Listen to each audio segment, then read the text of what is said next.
Bonjour à toutes et tous et bienvenue dans votre revue de presse JV. Très heureux, une fois encore, de vous retrouver ce matin. N'oubliez pas, hier a été posté sur ce même flux, et même sur la chaîne YouTube d'ailleurs, le Family Pack numéro 2, où l'on parle avec mon épouse et mon fils de Super Mario Bros 3D All Star, de Lego Mario, de Picross DS, des Otome Games, bref 40 minutes de bonne humeur. N'hésitez pas à jeter une oreille sur cette émission.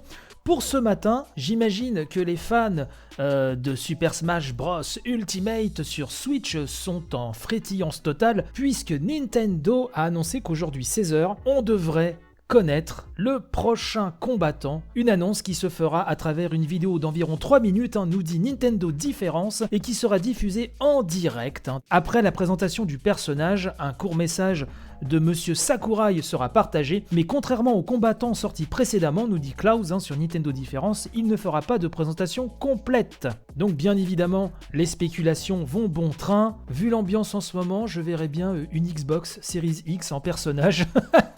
Peut-être que Microsoft a mis des billes là-dedans aussi. On verra ça, blague à part. Il faut attendre donc aujourd'hui, 1er octobre, 16h.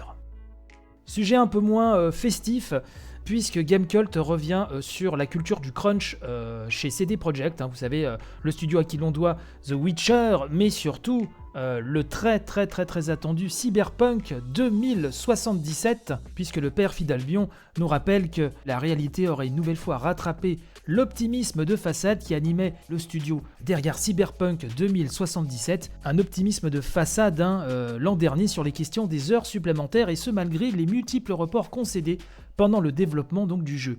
D'après un mail interne, les patrons du studio polonais n'auraient eu d'autre choix que de recourir à un crunch intensif et obligatoire jusqu'à la fin du développement pour sortir le jeu en temps et en heure. On nous explique que c'est Jason Schreier, anciennement Kotaku et qui travaille maintenant depuis quelques temps chez Bloomberg, qui a reçu le contenu de ce mail envoyé lundi aux employés du studio par le directeur Adam Badowski. Donc les développeurs vont être tous contraints par leur employeur de travailler 6 jours par semaine jusqu'au bouclage du jeu afin d'éliminer autant de bugs que possible, alors que le titre passe actuellement l'examen de certification des constructeurs Sony et Microsoft. Monsieur Badowski explique, je cite dans ce mail, « À compter d'aujourd'hui, le studio entier passe la vitesse supérieure, ce qui inclut un jour du week-end en plus de votre temps de travail habituel. J'assume toutes les conséquences de cette décision, je sais que c'est en opposition directe avec ce que nous avions dit au sujet du crunch. C'est aussi en opposition directe avec ce que j'avais personnellement commencé à croire il y a un moment, à savoir que le crunch ne devrait être jamais la réponse. Mais nous avons épuisé tous les autres moyens de répondre à la situation. » Monsieur donc Adam Badowski a répondu donc à ce scoop, cette enquête de Monsieur Schreier, par un communiqué sur Twitter. Il reconnaît donc l'existence du mail cité dans l'article, ainsi que la directive qui a été donnée concernant des heures supplémentaires obligatoires, évoquant, je cite, une des décisions les plus difficiles qu'il ait eu à prendre. Badowski tente d'en adoucir le poids en rappelant l'importance de ce projet, sur lequel nous avons tous passé tellement de temps, dit-il, un projet qui compte profondément pour nous. Il précise, c'est toujours le père Fidalbion qui nous rapporte ça, il précise également que la majorité de l'équipe comprend cette décision, laissant planer le flou sur le sort de ceux qui n'y adhèrent pas.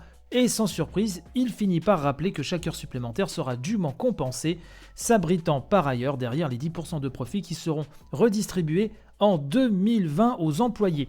Je vous laisserai lire comme d'habitude l'intégralité de ce papier, qui est plus long que ça, sur Gamecult. Mais visiblement, malgré les coups de com', les tentatives nimbées d'une mauvaise foi ou d'une bonne foi, c'est toujours compliqué à déterminer, mais tout du moins, tout ceci vole à nouveau en éclats, et il serait vraiment temps que l'industrie se remette profondément en question sur ces pratiques-là. Et c'est compliqué puisque c'est un jeu qui est très attendu, c'est un jeu pour qui l'équipe vraiment se tue à la tâche. On sait très bien que le jeu sera accueilli de manière dithyrambique, tout du moins d'une manière commerciale, ça c'est déjà quasiment acquis. Donc ce sont des sujets tout ça très compliqués, n'hésitez pas à me dire ce que vous en pensez sur le compte Twitter de l'émission, @revue de presse JV tout collé, ou bien sûr sur notre bon Discord. Bref, tous les liens sont dans la description. Voilà un petit peu ce que je voulais vous dire ce matin. Je vous souhaite une très bonne journée, panache et robustesse, et donc je vous dis à demain. Allez, bye bye.